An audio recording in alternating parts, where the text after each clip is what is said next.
রাতের সংবাদে আপনাকে স্বাগতম। প্রথমে জানিয়ে দিচ্ছি সংবাদ শিরোনাম।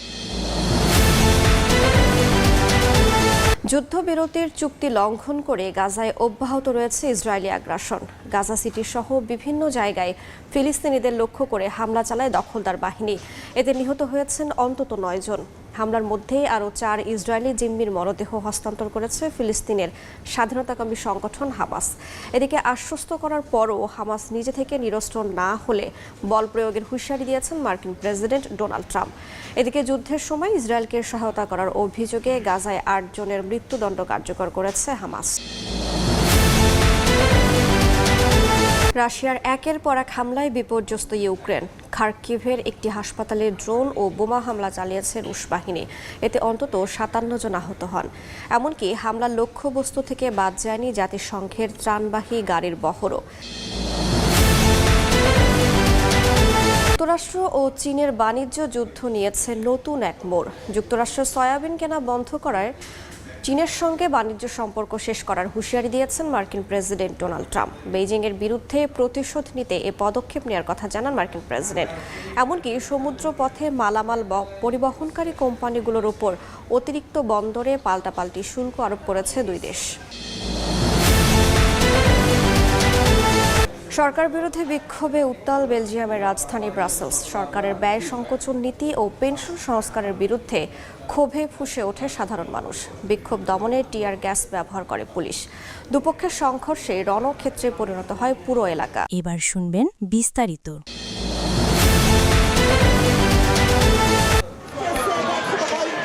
স্থানীয় সময় সোমবার সকাল থেকেই দেশজুড়ে ধর্মঘটের ডাক দেয় বেলজিয়ামের 3 প্রধান শ্রমিক ইউনিয়ন। ব্রাসেলস, অ্যান্টওয়ার্প থেকে শার্লরোয়া সবখানেই জনতার ঢল নামে সরকারের ব্যয় সংকোচন নীতির বিরুদ্ধে। এ ঘটনায় বন্ধ করে দেয়া হয় চার্লরোয়া বিমানবন্দর। পাশাপাশি ব্রাসেলস বিমানবন্দরে বাতিল হয় শতাধিক ফ্লাইট। শহরের বেশিরভাগ বাস, ট্রাম ও মেট্রো পরিষেবা বন্ধ হয়ে পড়ায় অচল হয়ে পড়ে জনজীবন। সরকারের ঘোষিত ব্যয় সংকোচন পরিকল্পনায় বেকার ভাতা সর্বোচ্চ 2 বছরের মধ্যে সীমিত রাখা, শিশু ভাতা হ্রাস ও ভ্যাট বৃদ্ধির মতো পদক্ষেপের ইঙ্গিত পাওয়া যায়। প্রধানমন্ত্রী বার্ট দে ভেবার সরকারের পেনশন গ্রহণের বয়স ও কর্মদিবস বাড়ানোর প্রস্তাবে সবচেয়ে বেশি ক্ষুব্ধ হয় দেশটির শ্রমিক ইউনিয়নগুলো। সামরিক ও রেল খাত সহ কয়েকটি পেশার বিশেষ পেনশন সুবিধা বাতিলের সিদ্ধান্ত প্রতিবাদের আগুনে ঘি ঢালে। আন্দোলনের মঞ্চে এবিভিভি ইউনিয়নের নেতা থিয়েরি বটসন বলেন, দে ভেভার সরকারের বিরুদ্ধে এই লড়াই কেবল আজকের নয়, গোটা একটি প্রজন্মের।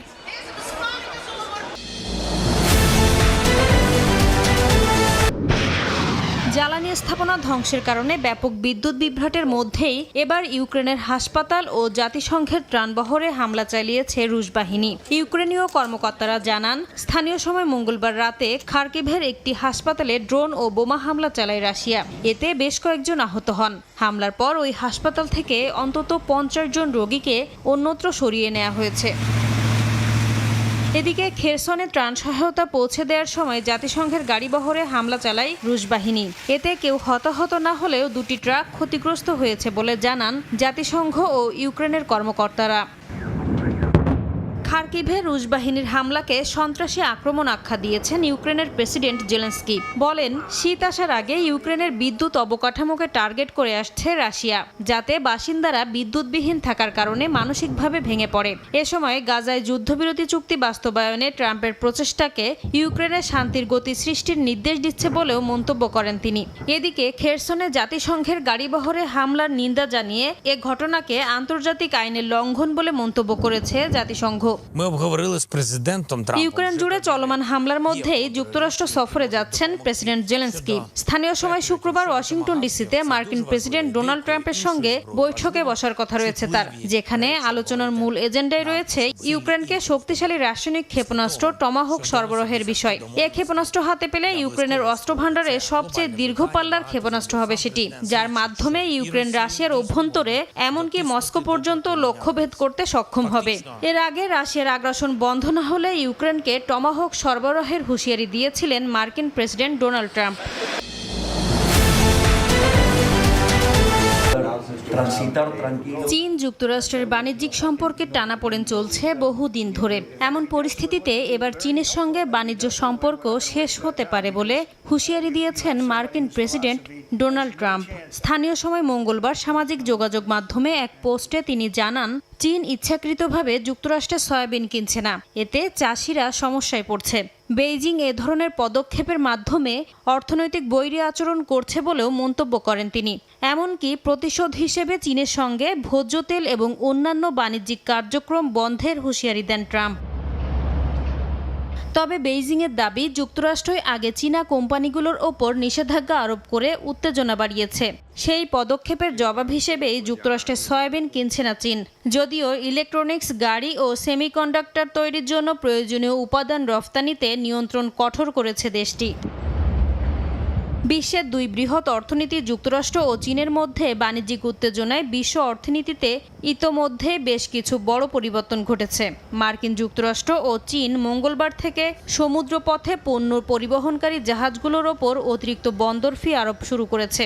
দুই দেশের নেয়া পদক্ষেপের কারণে ওয়াল স্ট্রিটে শেয়ার বাজার সহ বৈশ্বিক বাণিজ্যকে প্রভাবিত করেছে।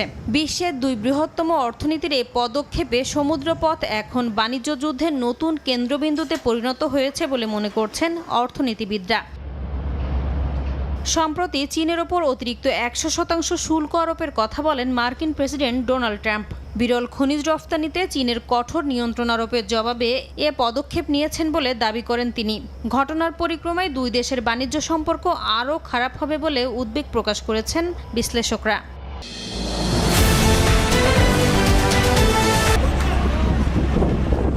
গাজায় 2 বছরের বেশি সময় ধরে হামলা চালিয়ে যাচ্ছে দখলদার ইসরায়েলি বাহিনী। হামাস ইসরায়েল সংঘাত বন্ধে যুদ্ধবিরতি চুক্তিতে সই করেছেন মার্কিন প্রেসিডেন্ট ডোনাল্ড ট্রাম্প। সঙ্গে ছিলেন বিশ্বের 28 দেশের নেতা। এদিকে যুদ্ধবিরতি কার্যকরের পরপরই নিজেদের প্রিয় ভূমিতে ফিরতে শুরু করেছেন বাস্তুচ্যুত ফিলিস্তিনিরা। ট্রাম্পের 20 দফায় যুদ্ধবিরতি চুক্তিতে হামাস ইসরায়েলের সংঘাত শেষ হওয়ার কথা থাকলেও গাজায় হামলা অব্যাহত রেখেছে দখলদার ইসরায়েলি বাহিনী। হামলা চালানো হয় গাজা সিটির পার্শ্ববর্তী অঞ্চল সুজাইয়া, উত্তর গাজা, জাবালিয়া সহ বিভিন্ন এলাকায়। এতে হতাহত হয়েছেন বেশ কয়েকজন ফিলিস্তিনি। এরই মধ্যে যুদ্ধের সময় ইসরায়েলকে সহায়তা করায় উপত্যকাটিতে প্রকাশ্যে 8 জনের মৃত্যুদণ্ড কার্যকর করেছে স্বাধীনতাকামী সশস্ত্র গোষ্ঠী হামাস। ধারণা করা হচ্ছে অভিযুক্তরা হামাস বিরোধী কোনো সংগঠনের সদস্য ছিলেন। এদিকে প্রেসিডেন্ট ডোনাল্ড ট্রাম্প জানিয়েছেন, হামাস নিরস্ত্র হওয়ার বিষয়টি যুক্তরাষ্ট্র সহ মধ্যস্থতাকারীদের আশ্বস্ত করেছে। তবে গোষ্ঠীটি যদি তা না করে যুক্তরাষ্ট্র প্রয়োজনে বল প্রয়োগ করবে বলেও হুঁশিয়ারি দিয়েছেন ট্রাম্প। ইসরায়েল জাতিসংঘকে জানিয়েছে, মার্কিন মধ্যস্থতায় স্বাক্ষরিত যুদ্ধবিরতি চুক্তিতে যে পরিমাণ ত্রাণবাহী ট্রাক প্রবেশের অনুমতি দেওয়ার কথা বলা হয়েছে, এখন তার অর্ধেক ট্রাক গাজায় প্রবেশ করতে দেয়া হবে। এ সময় হামাস নিহত জিম্মিদের মরদেহ ধীর গতিতে ফেরত দিচ্ছে বলেও অভিযোগ করেন তিনি। এদিকে গাজা উপত্যকায় আশার আলো দেখা গেলেও পশ্চিম তীরের দখলদারিত্ব বজায় রেখেছে নেতানিয়াহু বাহিনী। ইসরায়েলি কারাগার থেকে ফেরা ফিলিস্তিনিদের বাড়িতে গিয়েও তল্লাশি অভিযান ও ভাঙচুর চালাচ্ছে তারা। অন্যদিকে গাজা উপত্যকাকে পুনর্নির্মাণ করতে $70 বিলিয়ন প্রয়োজন হবে বলে জানিয়েছে জাতিসংঘ।